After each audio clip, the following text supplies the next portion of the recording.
How to make a cinnamon apple layer cake with salted caramel frosting. Let's get into it.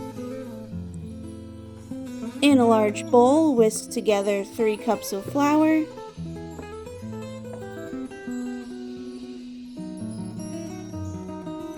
2½ teaspoons of cinnamon,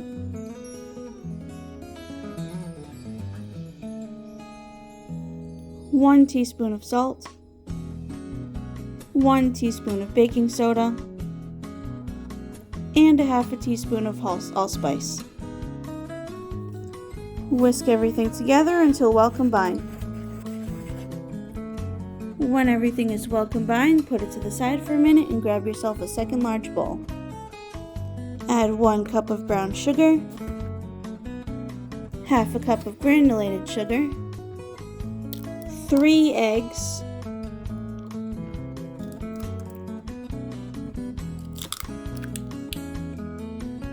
3/4 cups of canola oil, 3/4 a cup of unsweetened applesauce, and 1 teaspoon of vanilla extract. Beat everything with an electric mixer on medium speed until everything is well combined. When everything is well combined, you're going to grab your flour mixture and slowly start adding it to your egg mixture. I would say add about 1/3 of your flour mixture at a time and continue beating it on a low speed until everything is well combined, being very careful not to overmix because we're going to be folding in our apples after this. Again, just beat on low speed and be careful not to overmix. You don't want your cake to be tough.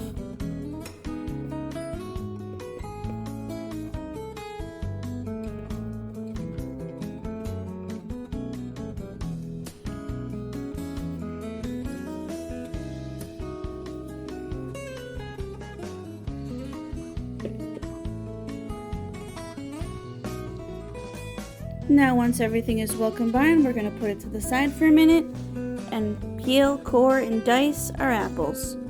You want to start off with 2 large baking apples.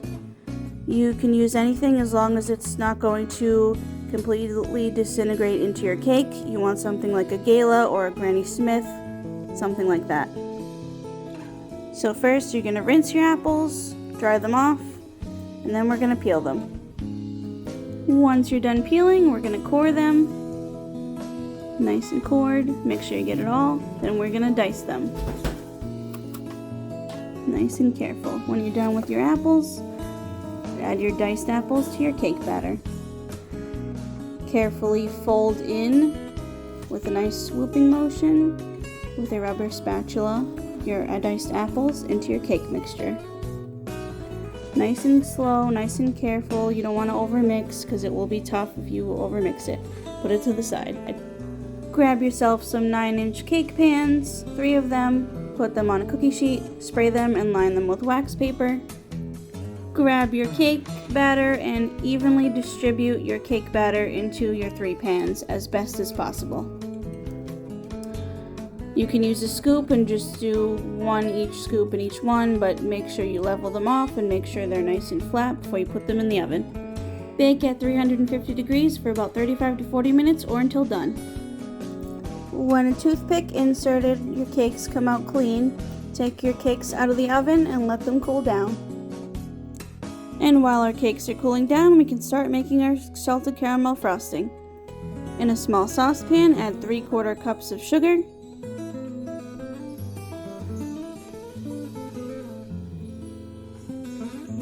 add 6 tablespoons of water,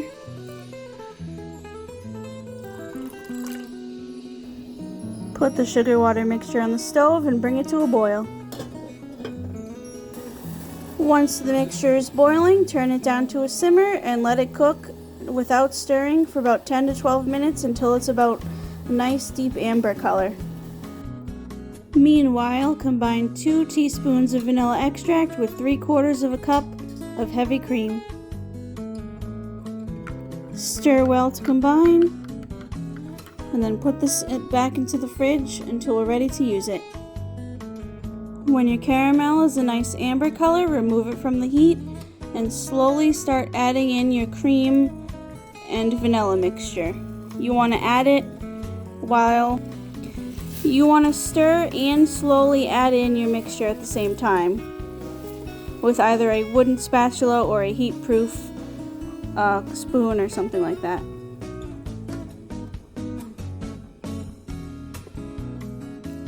I'm doing it a little bit at a time because I have to do it one-handed because I'm recording. Let your caramel cool for 30 minutes. Meanwhile, in a large bowl, you want to add 1 cup plus 2 tablespoons of unsalted room temperature butter. Add 1 teaspoon of salt and beat with an electric mixture until light and fluffy.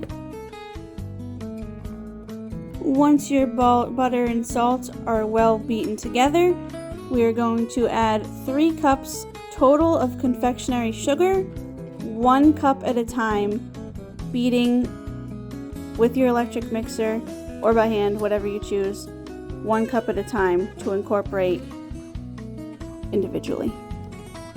So here's 1 cup. We're going to beat it on a low speed until it's fully incorporated. Here's the 2nd cup. And here's the 3rd and final cup. When everything is nice and fully mixed in and fluffy, you want to grab your caramel. I put it into a new container so it'll be easier to pour. Now with one hand, you want to slowly stream in your caramel, while on the other hand, you want to beat in on low speed your caramel until light and fluffy. Again, I'm only doing it one-handed right now because I'm recording. Once your frosting is light and fluffy and everything's fully incorporated, we're going to start decorating our cakes. Carefully remove 1 cake from the pan. Now you can use a cake stand if you prefer or if you have one, but I like to show that even a most basic baker can without going out and spending a ton of money, so I'm just going to use a plate. Put 1 cake layer onto your plate. Scoop about a 1/2 cup to 3/4 of a cup of frosting onto your cake layer and start spreading it out into one nice even layer onto your cake. Repeat with the 2nd layer of cake.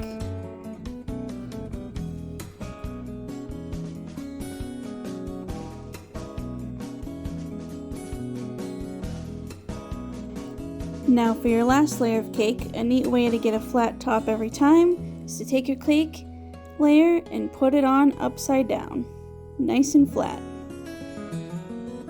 Now simply frost the top and the sides of your cake. Now once your whole cake is fully done,